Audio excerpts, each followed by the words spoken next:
hands up in the air. I just want the baddest in the world right here on my lap. And I'ma hit this drink up like it's my last. I'ma hit this night up like it's my last.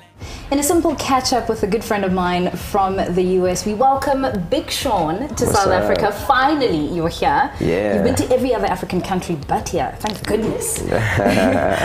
How are things so far? Because I remember when I first met you, you were talking about how it's all exciting, you're at good music, you'd seen Kid Cudi, Common, and all these people. How are things so far now?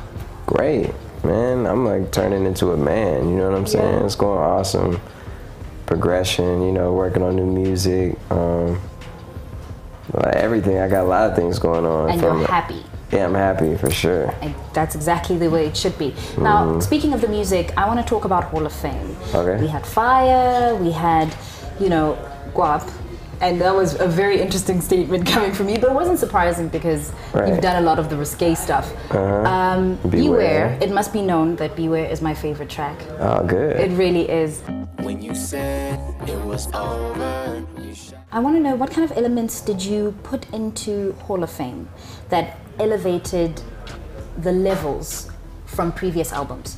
Well, I just think it was, you know, me coming into myself as an artist, and just, it was a lot of personal stories on there. You know, songs like Fire to Beware to, you know, Ashley, all those type of songs were just like real personal songs. And I don't know, you know, I usually get personal like that on my mixtapes too, but we tried to just, you know, do all the things, and I think we executed it really well.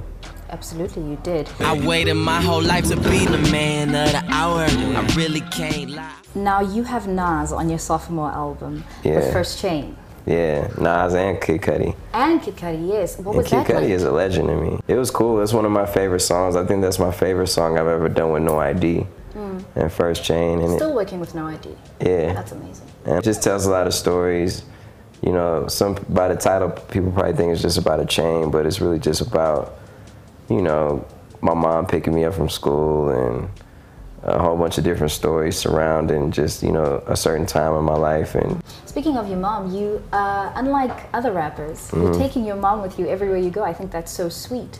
Yeah, my mom is G'd up, you know, so she's a soldier. I took the liberty of calling her Mama Myra. Yeah. So I hope you don't mind. No, Mama Myra, that's her proper, you know, that's her proper title. Yeah. And she's out here enjoying it. She's been to Australia with me, to different parts of Africa, and she's out here soaking it up. You know, she was my first fan. So you just got to keep it G and always pay your respects. Wait.